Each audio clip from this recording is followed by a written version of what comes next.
시간이 되어서 시작을 하겠습니다. 저는 내과 김한수고 오늘 제가 말씀드릴 내용은 클로스트리디움 디피실의 인펙션의 치료에 대한 내용입니다. 아무래도 이제 항생제는 저희 내과뿐만 아니고 대부분 과에서 다 사용을 하고 계시고 최근에 이렇게 협진 오는 것들을 보면은 이제 설사라든지 아니면 이 클로스트리디움이 검출이 돼서 협진 오는 경우가 계속 증가하는 것 같아서 한번 준비를 해보았습니다. 우선 이제 클로스트리디움 디피실과 또 PMC와 또 항생제 연관성 설사는 사실 다 조금씩 다른 개념입니다. 그래서 우선은 안티바이오틱스 어소시에이티드 다이아레아라는 것은 특정한 원인 없이 항생제 투여 이후에 설사가 발생하는 것을 이야기하고 일반적으로는 이제 항생제 사용하고 2일에서 8일 이후에 발생할 수 있습니다. 병원 내에서 항생제와 연관된 설사의 발병률은 3에서 29%까지 아주 다양하게 보고되고 있습니다. 항생제 연관 설사의 원인은 주로 에리스로마이신이나 클라브라네이트 같은 경우는 이제 위장관 운동이 촉진돼서 설사가 생기는 경우도 있고, 또 항생제를 사용함으로써 이 대변 내에서 이제 장관 내에서 햄기균이 감소함으로써 삼투성 설사가 유발하는 경우도 있고 여러 가지 원인이 있을 수 있습니다. 하지만 대부분의 경우는 저절로 좋아지고 컬처 같은 검사를 하더라도 음성으로 나오는 경우가 대부분입니다. 그 중에 문제가 되는 케이스가 결국 클로스트리디움 디피실에 의한 설사입니다. 그래서 CDAD 또는 CDI라고 최근에는 이제 많이 부르고 있고, 이 CDI 같은 경우는 항생제나 이 열이나 산의 저항을 가지면서 이 생존 기간이 긴 세균이 되겠습니다. 그리고 톡신 A와 B를 가지고 있고 전체 항생제 연관 설사의 20에서 30% 정도를 차지하고 있습니다. 그리고 이 PMC, 슈도 멤브라노스 콜라이티스의 90% 이상을 차지하고 있다고 되어 있고 2000년 이후에 급격하게 증가를 하고 있는데, 이것은 이제 클로스트리디움도 여러 가지 이 스트레인이 있는데 그 중에서도 하이퍼비룰런트한 스트레인이 2000년 이후에 증가한다고 되어 있습니다. 그래서 PMC를 일으키는 세균은 클로스트리디움 이외에도 아주 여러 가지 세균이나 기생충 그리고 바이러스 그 이외에도 이제 IBD라든지 또 항암제나 이런 소염제 이런 경우에 다 PMC를 유발할 수 있고, 하지만 가장 흔한 것은 이제 클로스트리디움 디피실이 되겠습니다. 유발할 수 있는 항생제로는 모든 항생제가 다 가능하지만 그 중에서도 이제 세팔로스포린 계열이나 플로로퀴놀론 제제 항생제 그리고 클린다마이신이나 페니실린 계열의 항생제가 더 많이 유발하는 걸로 돼 있고, 확실하진 않지만 PPI나 H2 리셉터 안타고니스트 같은 애시드 서프레션을 하게 되면은 조금 더 잘 생길 수 있다고 돼 있습니다. 고령의 환자에서 조금 더 많이 생기고 입원을 장기간 하게 되면은 더 잘 생길 수 있습니다. 그리고 면역 억제제나 항암제, 장기 이식을 환자에서 더 잘 생길 수 있다고 되어 있습니다.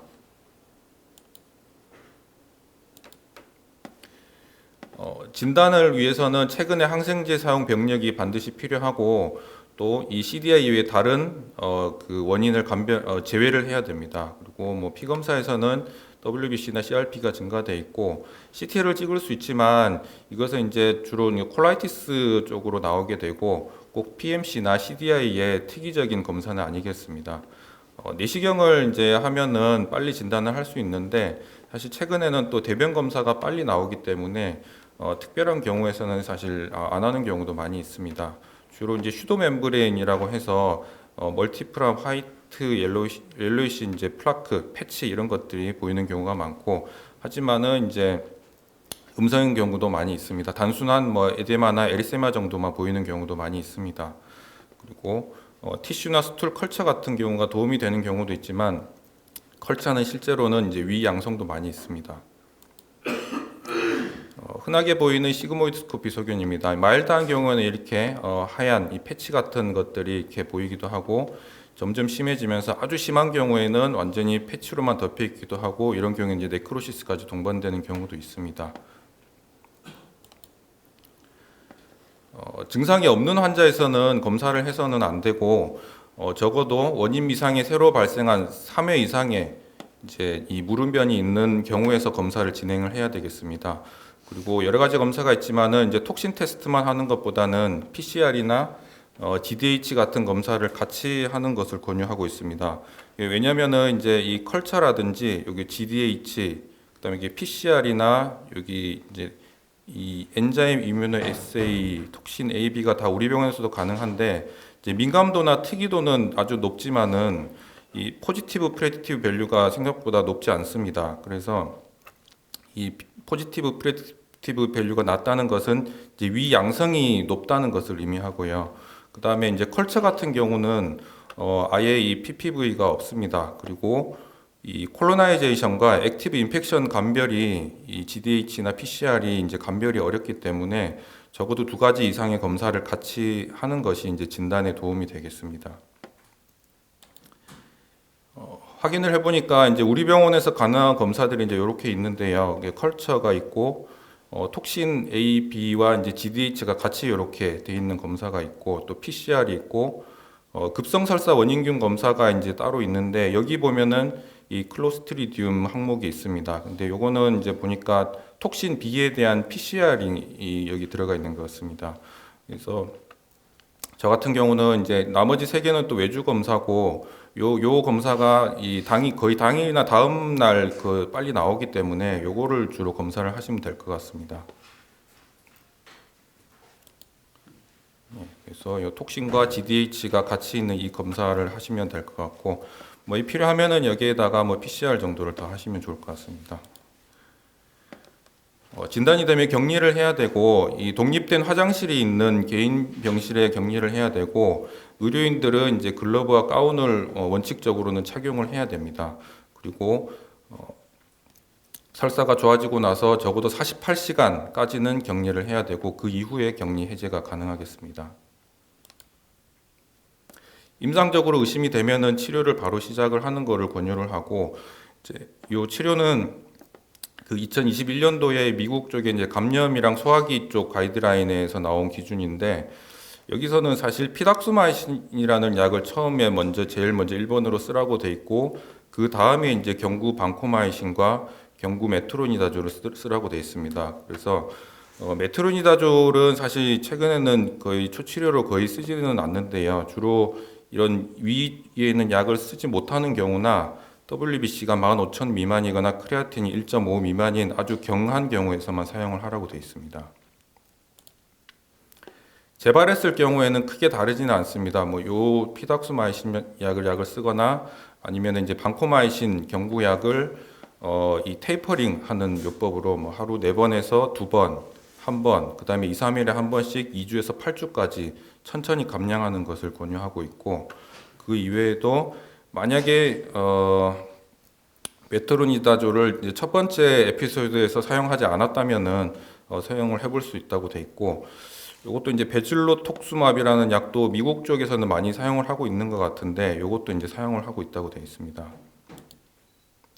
2번이나 그 이상 재발했을 때도 크게 다르지는 않고 여기서는 2번 이상 재발을 했을 때는 이제 분변 이식, 대변 이식을 할 수가 있습니다. 풀미넌트 CDI 같은 경우는 주로 이제 혈압이 떨어져 있거나 샥이나 일레우스 메가콜론이 동반되어 있는 경우를 의미를 하고 이런 경우에는 이제 이전에는 반코마이신이 이제 125mg을 하루 4번 쓰도록 돼 있고 이 풀미넌트한 경우에는 이제 500ml를 쓰도록 돼 있습니다. 그래서 경구로 먹거나 먹을 수 없는 경우에는 이제 L튜브로 투여를 하도록 돼 있고 일레우스가 심해서 이 반코마이신은 몸에서 흡수되는 것이 아니고 얘가 이제 장까지 내려가서 장에 도달을 해야 효과가 있습니다. 그래서 일레우스 때문에 이 반코마이신이 소장 대장을 통과하지 못하는 경우에는 이제 반코마이신을 이제 에네마를 해야 됩니다. 그래서 이 에네마 같은 경우는 셀라인 100ml에다가 이제 반코마이신 500ml를 섞어 가지고 6시간마다 이제 리텐션 에네마를 하는 겁니다. 그래서 이제 대변을 보지 못하고 여기 이제 이 약이 그대로 직장에 퍼지도록 이렇게 에네마를 할 수가 있고 거기에다가 이제 메트로니다졸을 이제 IV로 같이 쓸 수가 있습니다. 그래서 이제 경구 메트로니다졸이 반코마이신이 메트로니다졸보다 훨씬 효과가 좋다는 것은 이미 이제 많이 증명이 되었고요. 논시비어한 경우에서만 이제 메트로니다졸을 써볼 수는 있지만은 지금은 사실 거의 쓰지 않는 것 같습니다. 그리고 또 메트로니다졸은 이제 부작용도 있기 때문에 잘 사용을 안 합니다. 아까 이제 피닥스마이신이라는 약이 이제 가이드라인에서 계속 1번으로 언급이 되고 있는데 미국에서는 2011년부터 이제 FDA 승인이 돼서 이미 오랫동안 사용을 하고 있는 약인 것 같습니다. 소아에서는 사용을 못 한다고 돼 있고 이제 비용이 거의 이제 10일 동안 $5,000 이상, 그럼 한 700만 원 가까이 이제 든다고 돼 있어서 제가 아무리 찾아봐도 우리나라에는 들어온다는 계획이 전혀 없는 것 같습니다. 이제 임상까지는 우리나라에서 참여를 해서 임상 시험을 진행을 했는데 이 비용 때문에 못 들어오는 것 같습니다. 프로바이오틱스를 이제 설사를 하니까 같이 쓰는 경우가 있는데 실제 이 프로바이오틱스가 이런 이 예방에서 도움이 된다는 근거는 없고 오히려 최근에 가이드라인에서는 이제 1차나 2차 예방 목적으로는 프로바이오틱스를 쓰지 말라고 되어 있습니다. 피칼 마이오코로바이오타 트랜스플란테이션의 이제 분변 이식인데 2번 이상 재발하였고 이제 수술에 캔디데이트가 되지 못하는 경우 이런 경우에서 이제 사용을 하라고 돼 있고 실제 효과는 뭐 방코마이신이라든지 이런 거를 사용하는 것보다 효과는 더 좋습니다. 그래서 건강한 사람의 대변을 이런 클로스트리디움 인펙션이 이제 있는 사람의 장에 이 변을 이 L튜브를 통해서 넣을 수도 있고 아니면 내시경을 통해서 밑으로 들어가서 이제 넣을 수도 있는데 이렇게 해가지고 정상 그 세균총을 이제 이식을 하는 방법이라고 보시면 되겠습니다. 그리고 이제 최근에는 이런 그 마이크로바이오타 이 제제를 먹을 수 있도록 이렇게 캡슐처럼 개발을 하는 것이 또 뭐 2023년경에 미국에서는 이미 또 승인이 됐다고 하는데 우리나라에서는 아직은 사용이 안 되는 것 같습니다. 이제 결국 해결이 안 되면은 수술을 해야 되고요. 토탈 콜렉토미, 엔드 일리오스토미 이렇게 하는 것 같습니다. 최근에는 수술까지 하는 경우는 이제 거의 없습니다. 케이스를 이제 하나만 보여드리면 최근에 저희 병원에 제가 이제 아주 좀 힘들게 치료를 했던 케이스인데요.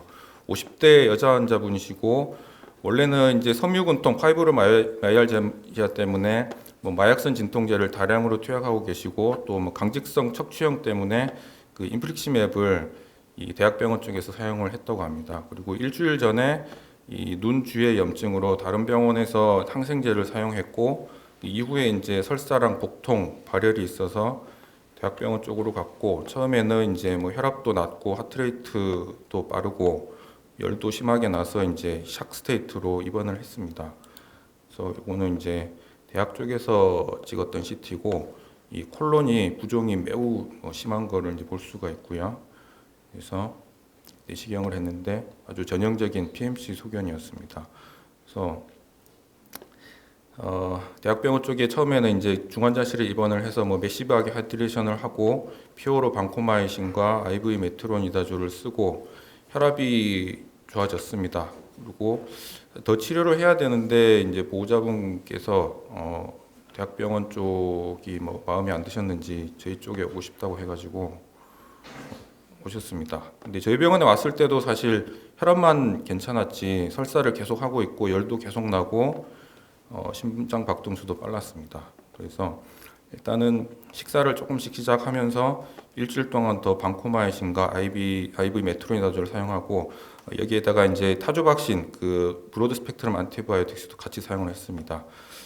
조금씩 좋아지는 것 같기도 한데 그래도 계속 복통이 지속되고 설사 발열이 호전돼서 일주일 뒤에 다시 검사를 했는데 똑같이 이게 PMC가 남아 있었습니다. 그래서 기존 치료를 유지하면서 방코마이신 NMR을 이제 하루 4번씩 시작을 했고 2주를 더 치료하고 다시 내시경과 CT를 찍었고 이제 시그모이드스코피만 했는데 여기서는 좀 안쪽에는 이렇게 염증이 좀 남아 있지만 그래도 이전보다는 좋아진 것처럼 보였고 CT에서도 이제 이 장의 부종은 빠진 것 같은데 이게 콜론에 가스가 많이 차 있어서 어떤 장 운동이 많이 떨어져 있다고 생각을 했습니다.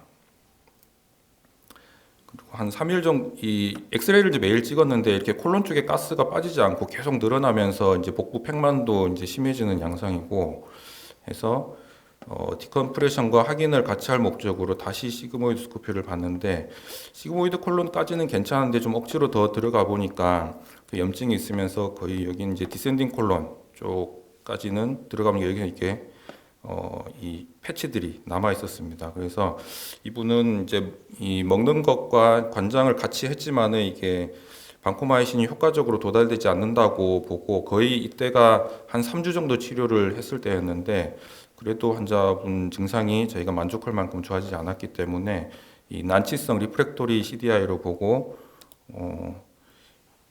분변 이식을 하거나 이제 수술을 생각하는 걸로 환자분과 보호자분께 말씀을 드렸고 그래도 조금씩은 나아지는 것 같다고 보였기 때문에 환자와 보호자분도 당장은 이런 치료를 하고 싶지는 않다고 하셔서 조금 더 치료를 이제 진행을 했습니다. 그래서 한 일주일 정도 이제 더 치료를 하고 다시 내시경 봤을 때는 이게 궤양은 있지만은 좀 화이트시 패치들은 조금씩 없어지고 그래도 콜론 가스는 그래도 남아 있는 양상이었고 조금 더 버텨가면서 계속 치료를 하니까 이렇게 좀 좋아지기는 하셨습니다. 그래서 거의 2달 정도 치료를 하고 환자분은 좋아져서 이제 퇴원을 한 케이스가 되겠습니다. 그래서 클로스트리디움 감염은 이제 설사가 있을 때만 검사를 진행을 하셔야 되고 저 같은 경우는 이제 대변 검사는 톡신과 DDH가 같이 돼 있는 검사를 진행하시면 될 것 같습니다. 초기 치료는 가능하면은 메토로니다졸을 쓰지 마시고 방코마이신을 바로 사용하시면 될 것 같고 격리 해제는 설사 호전되고 48시간 뒤에 한다고 생각하시면 되겠습니다. 네, 이상입니다. 사랑 제일, 행복 제일, 건강 제일, 진주 제1병원.